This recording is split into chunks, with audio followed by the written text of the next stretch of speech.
Olá, estou de volta para trazer para vocês mais uma super dica de direito que certamente vai ajudar-lhe a defender os seus direitos no dia a dia. Primeiramente, vamos falar do artigo 49 do Código de Defesa do Consumidor.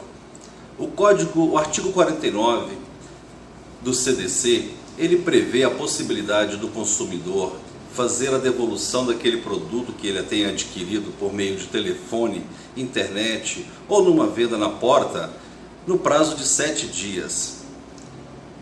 Muitos clientes me questionam, alegando que foram numa determinada loja, adquiriram um produto, depois de 2 ou 3 dias retornaram naquele local informando para o vendedor que não tinham gostado do item e estavam querendo fazer a devolução. E naturalmente a loja não aceitou.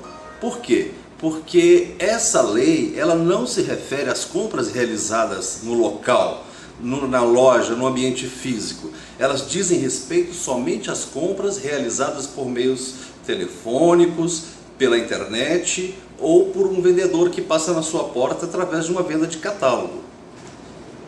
Então existe uma confusão muito grande em relação a isso. Esse mesmo cliente que tentou fazer a devolução depois dos 3 dias me procurou informando isso e que gostaria de processar a loja por essa razão. Não cabe. Essa lei ela não abrange a venda realizada diretamente no estabelecimento físico do comerciante. Ela vale simplesmente para aquelas vendas que foram realizadas fora do estabelecimento comercial. Nesse sentido, não existe nenhuma dúvida jurisprudencial, todas as decisões são unânimes e o entendimento sobre esse assunto é muito pacífico. Naturalmente, as grandes compras hoje, o volume de compras hoje estão sendo realizadas pela internet, que está crescendo no dia a dia. Essas compras sim, elas são protegidas por esse dispositivo. Ou seja, se você comprou, recebeu o produto em sua casa, abriu a embalagem, verificou que o produto é diferente daquilo que você tinha observado no site do comerciante, e você não gostou, devolva, entre em contato com ele, envie um e-mail preferencialmente, que assim o contato fica registrado, diga que você quer executar lá o seu direito de devolução de desistência dentro do prazo de 7 dias e peça instruções para o fornecedor de como você vai proceder em relação a isso. Se ele se negar a aceitar a devolução, aí sim vai dar cabimento a uma ação de indenização ou uma execução forçada aí da obrigação de receber o produto de volta, inclusive com o cancelamento do contrato de compra. E em alguns casos é cabível até danos morais, e em outros danos materiais pode ser. Então preste muita atenção, na venda que você vai na loja não pode fazer a devolução no 7º dia, não existe um prazo para isso. O comerciante, a partir do momento que você levou o produto, ele deixa de ter obrigação de receber aquilo de volta. Caso ele o faça, é por uma mera liberalidade, não por obrigação legal. Ok? Que fique claro isso aí, não haja nenhum contratempo em relação a essa questão. O segundo tópico de hoje é sobre, está amplamente aí divulgado pela mídia, as ações revisionais do FGTS. Como funciona isso? Primeiramente, vamos questionar que não há um dispositivo legal que trate do assunto. Há uma consulta jurídica realizada junto ao STF, o Supremo Tribunal de Justiça, que concluiu que o saldo do FGTS ele deve ser corrigido por um índice diferente daquele que vinha sendo realizado desde 99. Ou seja, a Caixa Econômica Federal, nessa ação que tramitou lá no STF, vai ter que refazer os cálculos referente à conta do trabalhador e pagar a diferença.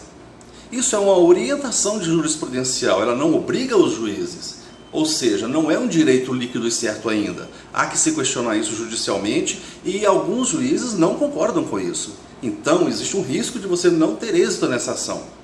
Mas nós temos pouquíssimos casos julgados referente ao assunto, então é muito cedo ainda para traçar aí um posicionamento definitivo.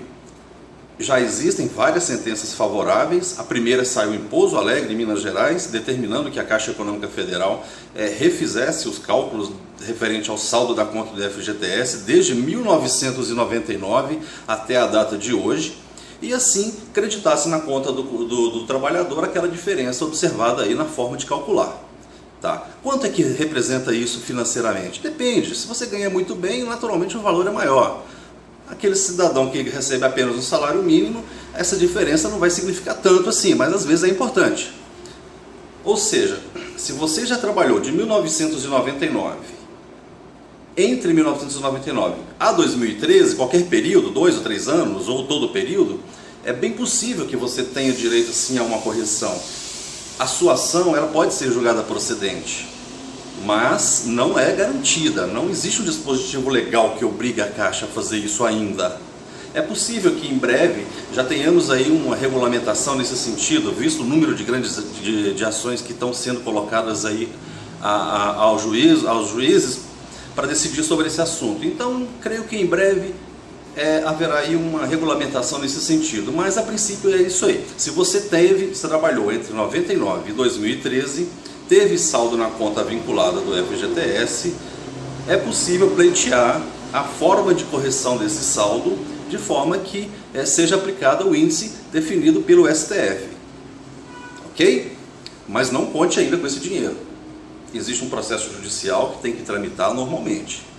E o terceiro tópico de hoje diz respeito às ações revisionais de financiamento. Essas ações são moda aí. Você vê grudado em postes, propagandas, não pague juros abusivos. Toma muito cuidado com isso. Nem tudo que estão prometendo por aí é verdade.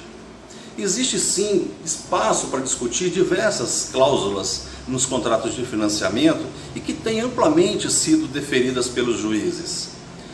Dessa forma, a alteração desse contrato ela tem que ser feita segundo parâmetros legais. Ou seja, não é afirmando que a sua prestação de R$1.000 vai baixar para 300, 400 reais. Não é por aí. Há que se analisar cada contrato e dentro dele averiguar se existem irregularidades. Digamos que todos eles têm algum tipo de irregularidade, mas isso não significa que a sua prestação vai baixar tanto.